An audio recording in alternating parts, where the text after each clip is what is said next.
saya Gita Gustira Putri dengan NIM 230425156 dari Prodi Ilmu Administrasi Negara. Pada kesempatan kali ini saya akan mempresentasikan tugas dari pengantar administrasi publik, yaitu pelayanan publik, dengan dosen pengampu Bapak Dr. Andes Karjuni DT Maami MSI. Baiklah, yang pertama kita harus tahu dahulu yaitu definisi pelayanan publik. Menurut Undang-Undang Nomor 25 Tahun 2009 tentang Pelayanan publik didefinisikan sebagai kegiatan atau rangkaian kegiatan yang dilakukan oleh penyelenggara pelayanan publik untuk memberikan kemudahan, kenyamanan, dan kepastian kepada masyarakat dalam memperoleh barang, jasa, atau pemenuhan hak yang diatur dalam peraturan perundang-undangan. Pelayanan publik bertujuan untuk memberikan layanan yang berkualitas, transparan, akuntabel, serta responsif terhadap kebutuhan dan aspirasi masyarakat. Pelayanan publik merujuk pada upaya pemerintah dalam menyediakan berbagai layanan untuk memenuhi kebutuhan dan kepentingan masyarakat secara umum. Ini mencakup penyedia fasilitas informasi, regulasi, dan bantuan yang dirancang untuk meningkatkan kesejahteraan dan sosial. Selanjutnya yaitu sejarah pelayanan publik. Sejarah pelayanan publik melibatkan evolusi peran pemerintah dalam memenuhi kebutuhan dan kepentingan masyarakat. Berikut adalah gambaran singkat. Yang pertama, yaitu era kuno. Di banyak peradaban kuno, pemerintah memberikan layanan dasar seperti keamanan dan keadilan. Yang kedua, yaitu abad pertengahan. Sistem feodal memberikan layanan lokal seperti irigasi dan pelindungan wilayah. Yang ketiga, yaitu era pencerahan. Pemikiran seperti John Locke menekankan peran pemerintah dalam melindungi hak-hak individu dan memberikan layanan dasar. Yang keempat, yaitu revolusi industri. Peningkatan kompleksitas masyarakat memerlukan peran pemerintah yang besar dalam menyediakan layanan seperti pendidikan dan kesehatan. Kemudian selanjutnya yaitu kepada abad ke-20. Periode ini ditandai dengan ekspansi pelayanan publik termasuk perlindungan sosial dan pendidikan umum.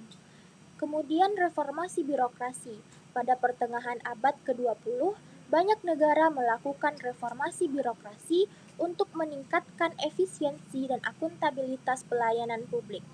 Selanjutnya yaitu abad ke-21. Munculnya teknologi informasi dan pendekatan berbasis masyarakat mengubah cara pelayanan publik diselenggarakan dan diakses. Sejarah pelayanan publik mencerminkan evolusi tugas dan tanggung jawab pemerintah dalam menjawab perubahan sosial, ekonomi, dan politik sebagai periode waktu. Kemudian teori-teori pelayanan publik. Yang pertama yaitu teori tentang pelayanan. Menurut Kamus Besar Bahasa Indonesia, pelayanan publik memiliki 3 makna, yaitu perihal atau cara melayani, usaha melayani kebutuhan orang lain dengan memperoleh imbalan uang dan kemudahan yang diberikan sehubungan dengan jual beli barang atau jasa. Pelayanan adalah kegiatan atau aktivitas yang tidak kasat mata, tidak dapat diraba, yang melibatkan usaha-usaha manusia untuk menggunakan peralatan serta terjadi sebagai akibat adanya interaksi untuk membantu, menyiapkan, dan mengurus baik itu berupa barang atau jasa dari satu pihak ke pihak lain. Yang kedua yaitu teori tentang pelayanan publik. Pelayanan publik atau pelayanan umum menurut Wasistiono dalam Hardiansyah adalah pemberian jasa baik oleh pemerintah, pihak swasta, atau nama pemerintah ataupun pihak swasta kepada masyarakat dengan atau tanpa pembayaran guna memenuhi kebutuhan dan kepentingan masyarakat. Pelayanan publik adalah kegiatan memberikan layanan oleh penyelenggara pelayanan publik yaitu pemerintah, BUMN, atau BUMD yang dilaksanakan dengan prinsip-prinsip, asas-asas, dan pelayanan publik dan ketentuan perundang-undangan untuk memenuhi kebutuhan masyarakat baik dalam bentuk barang publik maupun jasa publik dengan tujuan agar dapat meningkatkan kesejahteraan masyarakat. Kemudian tantangan dalam pelaksanaan pelayanan publik. Ada beberapa tantangan yang ditenggarai mempengaruhi persepsi masyarakat yang miring tentang pelayanan publik, yaitu yang pertama kurangnya pemahaman mengenai Undang-Undang Nomor 25 Tahun 2009 tentang Pelayanan Publik dan Permenpan Nomor 36 Tahun 2012 tentang petunjuk teknik penyusunan, penetapan, dan penerapan standar pelayanan. Yang kedua yaitu komitmen pemimpin. Yang ketiga, standar pelayanan publik belum ada. Yang keempat yaitu sumber daya manusia. Yang kelima, kemauan dan iktikat pelaksana. Yang keenam, koordinasi internal. Dan yang terakhir yaitu sarana dan prasarana. Kemudian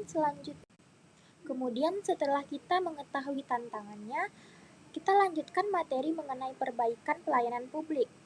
Beberapa upaya yang dapat dilakukan dalam meningkatkan kualitas pelayanan publik diantaranya adalah yang pertama, revitalisasi, restrukturisasi, dan deregulasi di bidang pelayanan publik. Peningkatan profesionalisme pejabat pelayanan publik, dan yang ketiga, korporatisasi unit pelayanan publik. Yang keempat, pengembangan dan pemanfaatan electronic government atau e-government bagi instansi pelayanan publik. Kemudian yang kelima, peningkatan partisipasi masyarakat dalam pelayanan publik. Dan yang keenam yaitu pemberian penghargaan dan sanksi kepada unit pelayanan masyarakat.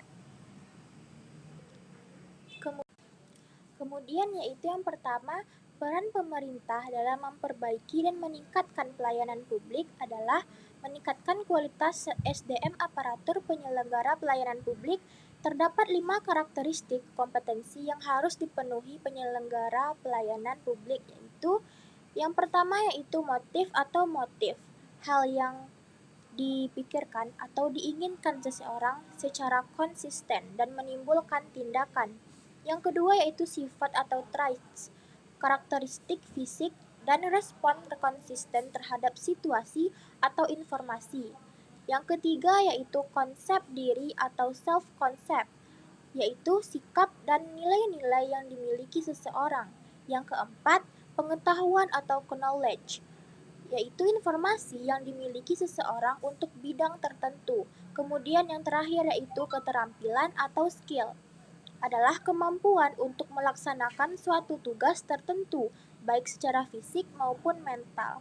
Kemudian yang kedua, sarana dan prasarana yang dibutuhkan dalam penyelenggaraan pelayanan publik yang berkualitas adalah akses jalan, gedung, atau ruang pelayanan, kendaraan operasional, peralatan teknologi dan komunikasi, perlengkapan kantor, telepon, koneksi internet, website, dan lain-lain.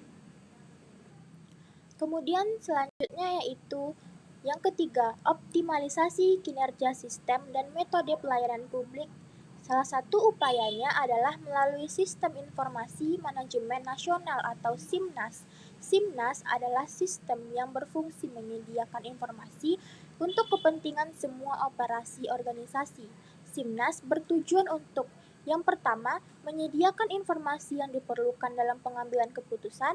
Yang kedua, membentuk jaringan sistem informasi. Dan yang ketiga, mendukung terwujudnya e-government dengan menyediakan informasi yang diperlukan oleh semua pihak.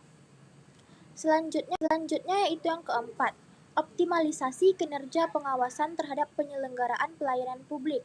Pengawasan internal penyelenggaraan pelayanan publik dilakukan melalui pengawasan oleh atasan langsung dan pengawasan oleh pengawas fungsional. Sedangkan pengawasan eksternal dilakukan oleh masyarakat melalui laporan atau pengaduan masyarakat, pengawasan oleh ombudsman, pengawasan oleh Dewan Perwakilan Rakyat atau DPR di tingkat pusat, kota, dan kabupaten. Kemudian yang selanjutnya yaitu contoh dan studi kasus pelayanan publik.